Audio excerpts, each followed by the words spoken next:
ನಮಸ್ಕಾರ ಸ್ನೇಹಿತರೆ, ನಾನು ಹನುಮಂತ್ ಮಾಗಿ. ಹೃದಯ ಕಲಕುವಂತಹ ಘಟನೆ ಈಗಷ್ಟೇ ನಡೆದು ಹೋಗಿಬಿಟ್ಟಿತ್ತು. ಕರ್ನೂಲು ಬಸ್ ದುರಂತದ ಬಗ್ಗೆ ನೀವೆಲ್ಲರೂ ಕೂಡ ಕೇಳಿದ್ರಿ. ಆದರೆ ಇದೀಗ ನಮ್ಮ ರಾಜ್ಯದ ಚಿತ್ರದುರ್ಗ ಜಿಲ್ಲೆಯ ಹಿರಿಯೂರು ತಾಲೂಕಿನ ಗೊರ್ಲತ್ತು ಕ್ರಾಸ್ ಬಳಿ ಇಂತಹದ್ದೇ ಒಂದು ದುರಂತ ನಡೆದು ಬಿಟ್ಟಿದೆ. ದುರಂತದಲ್ಲಿ ಈಗಾಗಲೇ ಈ ಒಂದು ದುರಂತದಲ್ಲಿ 10 ಜನ ಸಾವನ್ನಪ್ಪಿದ್ದಾರೆ ಅನ್ನೋ ಮಾಹಿತಿ ಕೂಡ ಲಭ್ಯವಾಗ್ತಾ ಇದೆ. ಸಜೀವ ದಹನವಾಗಿ ಬಿಟ್ಟಿದ್ದಾರೆ. ಸೊ ಇಂತಹ ಒಂದು ವಿಷಯವನ್ನು ಕೇಳಿದರೆ ಎಂಥವರಿಗೂ ಕೂಡ ಸಂಕಟ ಆಗುತ್ತೆ. ಖಂಡಿತವಾಗಿಯೂ ಇಂತಹ ದುರಂತಗಳು ಯಾಕೆ ಹೆಚ್ಚಾಗ್ತಾ ಇದ್ದಾವೆ ಅನ್ನೋದು ಒಂದು ಪ್ರಶ್ನೆ ಕೂಡ ಆಗುತ್ತೆ. ಬಸ್ಸಿನ ಮಾಲಕರ ಒಂದು ನಿರ್ಲಕ್ಷ್ಯತನನೋ ಅಥವಾ ಆ ರೀತಿಯಾದಂಥ ಸೆಕ್ಯೂರಿಟಿ ಬಸ್ಗಳಿಗೆ ಇಲ್ವೋ ಅಥವಾ ಒಂದು ಆಕ್ಸಿಡೆಂಟ್ ಆಗ್ತಾ ಇದ್ದಾಗೆ ಅಥವಾ ಒಂದು ಸ್ವಲ್ಪ ತೊಂದರೆ ಆಗ್ತಾ ಇದ್ದಾಗೆ ಬಸ್ಸುಗಳು ಯಾಕೆ ಒತ್ತಿ ಉರಿತಾ ಇದ್ದಾವೋ ಎಂಬುದು ಕೂಡ ಗೊತ್ತಾಗ್ತಾ ಇಲ್ಲ. ಅದೇನೋ ಅಧಿಕಾರಿಗಳು ಏನು ಮಾಡ್ತಾ ಇದ್ದಾರೋ ಅದು ಕೂಡ ಗೊತ್ತಿಲ್ಲ. ಇಂತಹ ಬಸ್ಗಳನ್ನು ಯಾಕೆ ಒಂದು ರೋಡ್ಗೆ ಬಿಡ್ತಾ ಇದ್ದಾರೋ ಅದು ಕೂಡ ಗೊತ್ತಿಲ್ಲ. ಸೊ ಈ ವಿಚಾರಕ್ಕೆ ಸಂಬಂಧಪಟ್ಟ ಹಾಗೆ ಹೆಚ್ಚು ಚರ್ಚೆ ಮಾಡೋದು ಬೇಡ. ಅಂದ ಹಾಗೆ ಈ ಒಂದು ಘಟನೆ ಹೇಗಾಗಿದೆ, ಏನು ಈ ಘಟನೆಯ ಸಂಪೂರ್ಣ ವಿವರವನ್ನು ಗಮನಿಸ್ತಾ ಹೋಗೋಣ. ಜೊತೆಗೆ ಈ ಒಂದು ಬಸ್ನಿಂದ ಬದುಕಿ ಉಳಿದಿರ್ತಕ್ಕಂಥವ್ರು, ಅಂದರೆ ಈ ದುರಂತದಲ್ಲಿ ಎಸ್ಕೇಪ್ ಆಗಿರ್ತಕ್ಕಂಥವ್ರು, ಈ ದುರಂತದಲ್ಲಿ ಸಾವಿಗೀಡಾಗದೆ ಬಚಾವ್ ಆಗಿರ್ತಕ್ಕಂಥವ್ರು, ಅವರುಗಳು ಕೂಡ ಒಂದಿಷ್ಟು ಹೇಳಿಕೆ ಅಂಥದ್ದೆಲ್ಲವನ್ನು ಕೂಡ ಕೊಡ್ತಾ ಇದ್ದಾರೆ. ಅದನ್ನೆಲ್ಲವನ್ನು ಕೂಡ ಗಮನಿಸ್ತಾ ಹೋಗೋಣ. ವಿಡಿಯೋನ ಕೊನೆವರೆಗೂ ನೋಡಿ. ನೀವೇನಾದರೂ ಮೊದಲ ಸಲ ನಮ್ಮ ಚಾನಲ್ ಗಮನಿಸ್ತಾ ಇದ್ದರೆ ಈ ಕೂಡಲೇ ಸಬ್ಸ್ಕ್ರೈಬ್ ಮಾಡಿ. ಹೆಚ್ಚಿನ ವಿಡಿಯೋಗಳಿಗಾಗಿ ಬೆಲ್ ಐಕನ್ ಕೂಡ ಕ್ಲಿಕ್ ಮಾಡಿಕೊಳ್ಳಿ. ಚಿತ್ರದುರ್ಗ ಜಿಲ್ಲೆಯ ಹಿರಿಯೂರು ತಾಲೂಕಿನ ಗೊರ್ಲತ್ತು ಕ್ರಾಸ್ ಬಳಿ ಭೀಕರ ರಸ್ತೆ ಅಪಘಾತ ಸಂಭವಿಸಿದೆ. ರಾಷ್ಟ್ರೀಯ ಹೆದ್ದಾರಿ 48ರಲ್ಲಿ ಲಾರಿ ಡಿಕ್ಕಿ ಹೊಡೆದ ಪರಿಣಾಮ ಸ್ಲೀಪರ್ ಕೋಚ್ ಬಸ್ ಒತ್ತಿ ಹುರಿದಿದೆ. ಈ ಘಟನೆಯಲ್ಲಿ 10ಕ್ಕೂ ಹೆಚ್ಚು ಜನ ಸಜೀವ ದಹನ ಆಗಿಬಿಟ್ಟಿದ್ದಾರೆ. ಹಲವರಿಗೆ ಗಂಭೀರ ಗಾಯ ಕೂಡ ಆಗಿದೆ. ಸಾವಿನ ಸಂಖ್ಯೆ ಹೆಚ್ಚಾಗುವಂತಹ ಸಾಧ್ಯತೆಯೂ ಕೂಡ ಇದೆ. ಲಾರಿ ಚಾಲಕನ ನಿರ್ಲಕ್ಷ್ಯದಿಂದ ಇಂತಹದ್ದೊಂದು ಆಘಾತಕಾರಿ ಘಟನೆ ಅಥವಾ ಅಪಘಾತ ಸಂಭವಿಸಿಬಿಟ್ಟಿದೆ ಅಂತಲೇ ಹೇಳಬಹುದು. ಇನ್ನು ರಾಷ್ಟ್ರೀಯ ಹೆದ್ದಾರಿ 48ರಲ್ಲಿ ಒಂದು ಕಡೆಯಿಂದ ಬರುತ್ತಿದ್ದ ಲಾರಿಯೊಂದು ಡಿವೈಡರ್ಗೆ ಹಾರಿ ಬಂದು ಅಥವಾ ಡಿವೈಡರ್ಗೆ ಡಿಕ್ಕಿ ಹೊಡೆದಿದೆ. ಅಲ್ಲಿ ಒಂದು ಕಂಟ್ರೋಲನ್ನು ತಪ್ಪಿಬಿಟ್ಟಿದೆ. ಕಂಟ್ರೋಲ್ ತಪ್ಪಿದ ಕಾರಣ ಈ ಕಡೆ ಹೋಗ್ತಾ ಇರುವಂತಹ ಬಸ್ಸಿಗೆ ಬಂದು ಏಕಾಏಕಿ ಡಿಕ್ಕಿ ಹೊಡೆದು ಬಿಟ್ಟಿದೆ. ಡಿಕ್ಕಿ ಹೊಡೆದರ ಬಸ್ಸಕ್ಕೆ ಸ್ಲೀಪರ್ ಕೋಚ್ ಬಸ್ನಲ್ಲಿ ಅಥವಾ ಸ್ಲೀಪರ್ ಕೋಚ್ ಬಸ್ ರಸ್ತೆಯ ಮಧ್ಯೆ ಒತ್ತಿ ಉರಿಯೋದಕ್ಕೆ ಪ್ರಾರಂಭಿಸಿಬಿಟ್ಟಿದೆ. ಈ ಒಂದು ಅಪಘಾತಕ್ಕೆ ಲಾರಿ ಚಾಲಕನ ನಿರ್ಲಕ್ಷ್ಯವೇ ಕಾರಣ ಅಂತ ಹೇಳಲಾಗ್ತಾ ಇದೆ. ಇನ್ನು ಈ ಲಾರಿ ಹಿರಿಯೂರಿನಿಂದ ಬೆಂಗಳೂರಿಗೆ ತೆರಳುತ್ತಾ ಇತ್ತು ಎಂದು ಹೇಳಲಾಗ್ತಾ ಇದೆ. ಬಸ್ ಬೆಂಗಳೂರಿನಿಂದ ಶಿವಮೊಗ್ಗಕ್ಕೆ ಹೋಗ್ತಾ ಇತ್ತು. ಇದೀಗ ಘಟನಾ ಸ್ಥಳಕ್ಕೆ ಸಂಬಂಧಪಟ್ಟ ಅಧಿಕಾರಿಗಳೆಲ್ಲರೂ ಕೂಡ ಬರ್ತಾ ಇದ್ದಾರೆ. ಇನ್ನು ಗ್ರಾಮಾಂತರ ಠಾಣೆಯಲ್ಲಿ ಪ್ರಕರಣ ಕೂಡ ದಾಖಲಾಗಿದೆ. ಈ ಬಸ್ಸಿನಲ್ಲಿ 15 ಮಹಿಳೆಯರು 14 ಪುರುಷರು ಪ್ರಯಾಣಿಸ್ತಾ ಇರ್ತಾರೆ. ಒಟ್ಟು 32 ಸೀಟ್ಗಳ ಬಸ್ನಲ್ಲಿ 29 ಜನಗಳು ಪ್ರಯಾಣಿಸ್ತಾ ಇರ್ತಾರೆ. ಒಟ್ಟು 32 ಸೀಟ್ಗಳ ಬಸ್ನಲ್ಲಿ 29 ಜನ ಪ್ರಯಾಣವನ್ನು ಮಾಡ್ತಾ ಇರ್ತಾರೆ. ಬಸ್ನಲ್ಲಿ ಗೋಕರ್ಣದ 25 ಜನ, ಅದೇ ರೀತಿಯಾಗಿ ಕಮಠದ 2 ಹಾಗೂ ಶಿವಮೊಗ್ಗದ 2 ಪ್ರಯಾಣಿಸ್ತಾ ಇದ್ರು ಅಂತ ಹೇಳಲಾಗ್ತಾ ಇದೆ. ಇನ್ನು ಈ ಬಸ್ಸಿನಲ್ಲಿ ಅನೇಕ ಜನ, ಮಂಜುನಾಥ್, ಸಂಧ್ಯಾ, ಶಂಕರ್ ಎಲ್ಲ ಸೇರಿದಂತೆ ಒಟ್ಟು 29 ಜನ ಪ್ರಯಾಣಿಸ್ತಾ ಇದ್ರು ಅಂತ ಹೇಳಲಾಗ್ತಾ ಇರುವಂತಹದ್ದು. ಬಸ್ನ ಚಾಲಕ, ನಿರ್ವಾಹಕ ಮತ್ತು ಕೆಲವರು ಬಸ್ನಿಂದ ಹೊರಜಿಗಿದು ಬಚಾವ್ ಕೂಡ ಆಗಿದ್ದಾರೆ. ಅಪಘಾತದಲ್ಲಿ ಕಂಟೈನರ್ ಲಾರಿ ಚಾಲಕ ಕುಲ್ದೀಪ್ ಅನ್ನುವಂಥ ವ್ಯಕ್ತಿ ಆತ, ಅವನು ಕೂಡ ಸ್ಪಾಟ್ ಆಗಿರುವಂತಹ ಮಾಹಿತಿ ಕೂಡ ಲಭ್ಯವಾಗ್ತಾ ಇದೆ. ಈಗ ಬಸ್ನಿಂದ ಕೆಲವೊಂದಿಷ್ಟು ಜನ ಪಾರಾಗಿದ್ದಾರಲ್ಲ, ಅವರಿಗೂ ಕೂಡ ಒಂದಿಷ್ಟು ಕೆಲವೊಬ್ಬರ ಪರಿಸ್ಥಿತಿಯು ಕೂಡ ತುಂಬಾ ಕ್ರಿಟಿಕಲ್ ಆಗಿದೆ. ಅಲ್ಲಿ ಅಕ್ಕಪಕ್ಕದಲ್ಲಿ ಏನು ಬೇರೆ ಬೇರೆ ವಾಹನಗಳು ಹೋಗ್ತಾ ಇದ್ವು, ಬೇರೆ ಬೇರೆ ವಾಹನಗಳ ಒಂದು ಡ್ರೈವರ್ಗಳಾಗಿರ್ಬೋದು, ಬೇರೆ ಜನಗಳಾಗಿರ್ಬೋದು, ಒಂದಿಷ್ಟು ಹರಸಾಹಸವನ್ನು ಕೂಡ ಪಟ್ಟರು.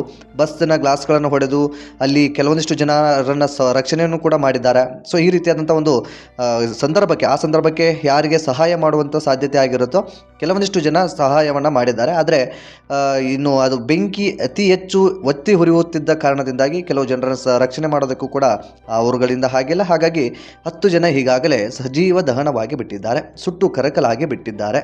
ಅಂತಹ ಒಂದು ಪರಿಸ್ಥಿತಿ ಇದೆಯಲ್ಲ, ನಿಜಕ್ಕೂ ಯಾರಿಗೂ ಕೂಡ ಬರಬಾರ್ದು ಅಂತಲೇ ಹೇಳ್ಬೋದು. ಈ ಒಂದು ಘಟನೆಯಿಂದ ಏನು ರಸ್ತೆ ಮಧ್ಯೆ ಅಥವಾ NH48 ಏನಿದೆ ಅಲ್ಲಿ ಈ ಒಂದು ಘಟನೆ ನಡೆದಿರುವ ಕಾರಣದಿಂದಾಗಿ ಬಸ್ ಬೆಂಕಿ ಹೊತ್ತಿ ಉರಿತಿರುವ ಕಾರಣದಿಂದಾಗಿ 30 ಕಿಲೋಮೀಟರ್ ದೂರದವರೆಗೂ ಕೂಡ ಟ್ರಾಫಿಕ್ ಜಾಮ್ ಕೂಡ ಆಗಿತ್ತು. ಶಿರಾವರೆಗೂ, ಅಂದರೆ ಈ ಒಂದು ಘಟನೆ ನಡೆದಿರ್ತಕ್ಕಂಥ ಸ್ಥಳದಿಂದ ಶಿರಾದವರೆಗೂ, ನಿಮಗೆಲ್ಲರಿಗೂ ಕೂಡ ಗೊತ್ತಿರೋ ಹಾಗೆ ತುಮಕೂರು ಸಮೀಪದ ಶಿರಾವರೆಗೂ ಕೂಡ ಟ್ರಾಫಿಕ್ ಜಾಮ್ ಆಗಿರುವಂಥ ಪರಿಸ್ಥಿತಿ ಇತ್ತು. ಅಧಿಕಾರಿಗಳು ಕೂಡ ಬರ್ತಾರೆ, ಅದನ್ನು ಟ್ರಾಫಿಕ್ ಜಾಮ್ನ ಹೇಗೆ ಕ್ಲಿಯರ್ ಮಾಡೋದು ಅನ್ನೋದು ಕೂಡ ಅವರಿಗೆ ತಲೆನೋವು ಕೂಡ ಆಗುತ್ತೆ.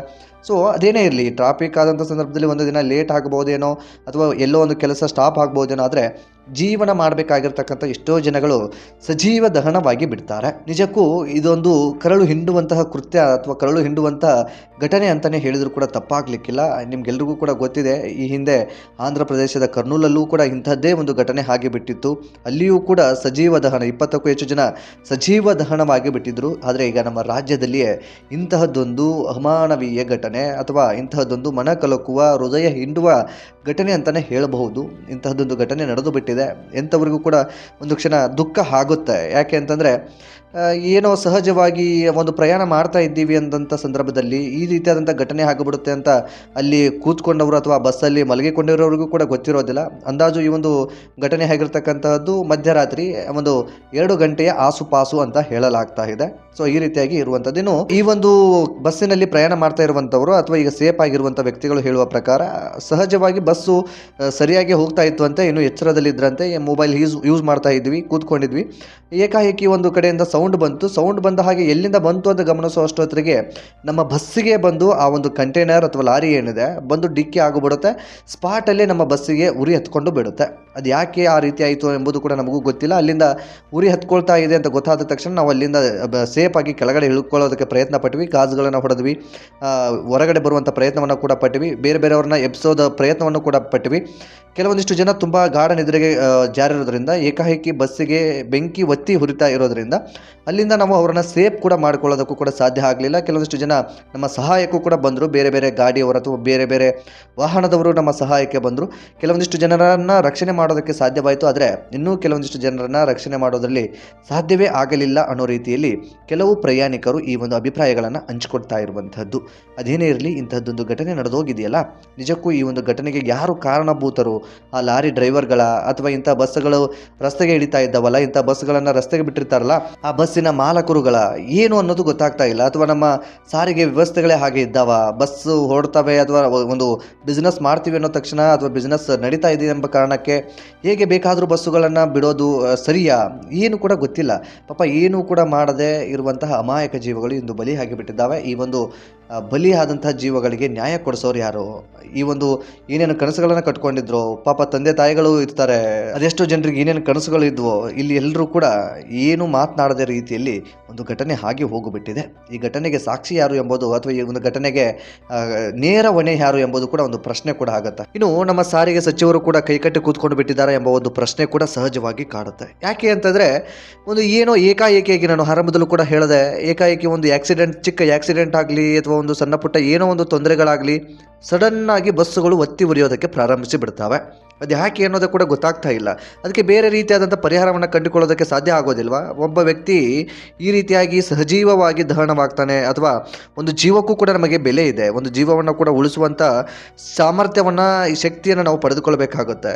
ಈ ಸಹಜವಾಗಿ ಈ ಒಂದು ಆಕ್ಸಿಡೆಂಟ್ ಆದಂಥ ಸಂದರ್ಭದಲ್ಲಿ ಅನಿವಾರ್ಯತೆಯೋ ಅಥವಾ ಇನ್ನೇನೋ ಆಗಿ ಆ ಒಂದು ದೇಹ ಅಥವಾ ಆ ಒಂದು ವ್ಯಕ್ತಿ ಅಗಲಿಕೆ ಆಗಬಹುದು, ಆ ವ್ಯಕ್ತಿ ಸಾವನ್ನಪ್ಪಬಹುದು. ಆದರೆ ಈ ರೀತಿಯಾಗಿ ಒಂದು ದುರಂತ ಅಂತಲೇ ಹೇಳ್ಬೋದು. ಇದು ಅದೊಂದು ನಮ್ಮ ಕೆಟ್ಟ ವ್ಯವಸ್ಥೆ ಅಂತ ಹೇಳಿದರೂ ಕೂಡ ತಪ್ಪಾಗಲಿಕ್ಕಿಲ್ಲ. ನಮ್ಮ ಕೆಟ್ಟ ವ್ಯವಸ್ಥೆ ಇರೋದ್ರಿಂದಾನೇ ಇಂತಹ ಒಂದು ಬೆಂಕಿ ಅನಾಹುತಗಳು ಸಂಭವಿಸ್ತಾ ಇದ್ದಾವೆ.